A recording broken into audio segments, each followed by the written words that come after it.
आता तुम्हाला सांगा बाबा, तुम्हाला एक गोष्ट साधा सांगितली, तुला माहिती आहे म्हणजे तुमचा एक घरातला अनुभव हाच असणार. साधारण 8वी 9वीतला पोरगा जर असेल तर तुम्ही ते सांगितलं तर तो सांगतो बाबा 5 6 7 10 वेळा सांगून झालं. मला असं वाटतं ते आपण पर्टिक्युलर लक्षात ठेवलं पाहिजे. जा पुढे. हे बघा, हे काही कोंबडी पालन करणार आहे. हा जो मुलगा आहे खालचा, हा वेदांत पडून आहे. 10वीत असताना कोंबडी पाळायला सुरुवात केली. आता बापाकडे एक पैसे घेत नाही, 200 कोंबडी पाळतो. म्हणून मी तुम्हाला मगाशी म्हटलं ना, कधी कंटाळा आला, रिटायरमेंट व्हावी लागली, 500 कोंबडी लक्षात ठेवा. 500 कोंबडी 7वा वेतनधारकाचा पगार साधारण सारखे असतात. मी हिशोबासाठी सांगतो. आणि चांगली असतात, डोक्याला ताप नाही. सकाळी सकाळी उठणार, 4 साडेचार ला सुरुवात करतात, रात्री झोपतात शांतपणे.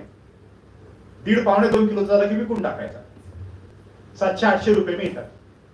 पिल्ला मागे साधारण 300 रुपये मिळतात. आणि हा मुलगा वर्षाला 1000-1500 पक्षी विकतो. त्याचे मला एखाद्या गरीब मुलाला कुक्कुटपालन शिकवता येईल का? त्याला सांगता येईल का तुझ्याकडे कोंबडी किती आहे, अमुक किती आहे, तमुक किती आहे, अंडी किती खातोस, प्रोटीन किती मिळतं? आम्ही एक प्रयोग असा केला होता की मुलं अंडी किती खातात. विकसित देशामध्ये 180 अंडी खाल्ली जातात प्रति व्यक्ती प्रति वर्ष. आपल्या देशामध्ये हे प्रमाण 60 आहे आणि गाव पातळीवर हे प्रमाण 20 आहे.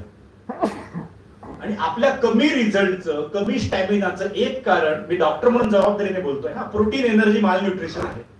की आम्हाला जेवढी प्रोटीन लागतात तेवढी प्रोटीन आम्हाला मिळत नाही.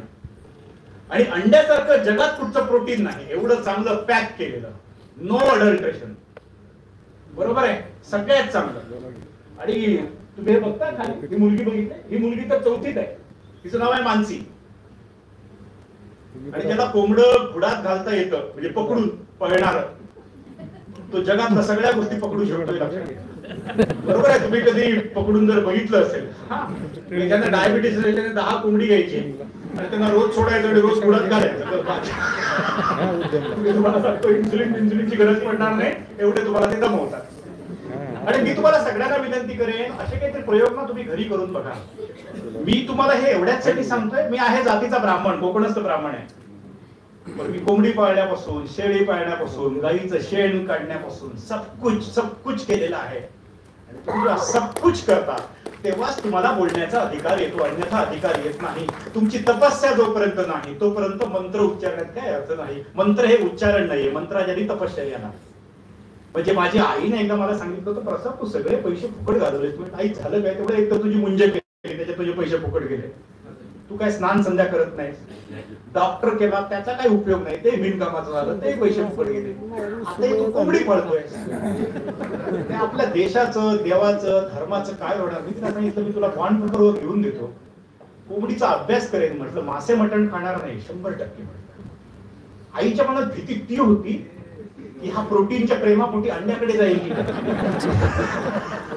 म्हटलं, आहे तेवढी बुद्धी पुरे, अंड्यातनं आणखीन काय मिळणार नाही मला माहितीये, पण जो गरीब आहे त्याला मात्र अंड्याची गरज असते. आणि आतापर्यंत 10 ते 15,000 कोंबडी आमच्या जिल्ह्यामध्ये वितरित केली. मुलांना ट्रेनिंग दिलं आणि ती मुलं अंडी विकतात, शाळेत विकतात, अंडा करी खातात. मिड डे मील मध्ये तुम्हाला 1 केळं आणि 1 अंड आहे बघा, ते कुठून तरी तुम्ही घेतात. ते शाळेच्या मुलाकडनं तुम्ही घेऊ शकता, त्याच्या आईला सांगू शकता तू कर. तुम्ही ना थोडेसे वेडे व्हायचा प्रयत्न करा. सर असं जर काही करता आलं असतं ना, जेनेटिक इनकॉर्पोरेशन मधनं, ह्या सगळ्यामध्ये ना आज जायच्या आधी काहीतरी वेडेपणाचं जीन जर ढकलून दिलं नाही, आपण पेनड्राईव्ह कसा लावतो असं जर काही केलं, मला असं वाटतं प्रबोधन हा एक तो प्रयोग आहे असं मला वाटतं. म्हणजे माणूस जेनेटिक्स मधनं बदलत नाही, माणूस ना सारख्या गोष्टी ऐकून बदलतो. मला आठवतं मी अकोल्यामध्ये गेलो होतो आणि तेव्हा मला असं वाटायचं आम्ही ना सामाजिक काम करतो म्हणजे सगळ्यात सुप्रीम काम, आम्ही एकदम म्हणजे संत पुरुष. मला अकोल्याचे काही मुलं भेटली आणि मी त्याच्यावर ते मला म्हणाले, डॉक्टर आम्ही खूप सामाजिक काम करत नाही पण आम्ही असं काम करतो. म्हटलं काय करता? तेवढे आम्ही पंढरपूरच्या वारीला जातो. मला म्हटलं ते वारीला जात आहे. थोडेसे नाही, वारीला जात नाही. वारकरी जेव्हा रात्री झोपलेले असतात ना, तेव्हा ते गाढ झोपलेले असतात. काशाची वाटी आणि खोबरेल तेल घेऊन जातो आणि त्या वारकऱ्यांच्या पायाला म्हणाले तेल लावून मालिश करतो. मला माहित नाही झोपलेला वारकरी काळा आहे की गोरा आहे, कुठच्या जातीचा आहे, कुठच्या धर्माचा आहे. मला असं वाटतं विठोबा त्या काशाच्या वाटीमध्ये आहे. मला असं वाटतं की हे खरं सामाजिक काम आहे.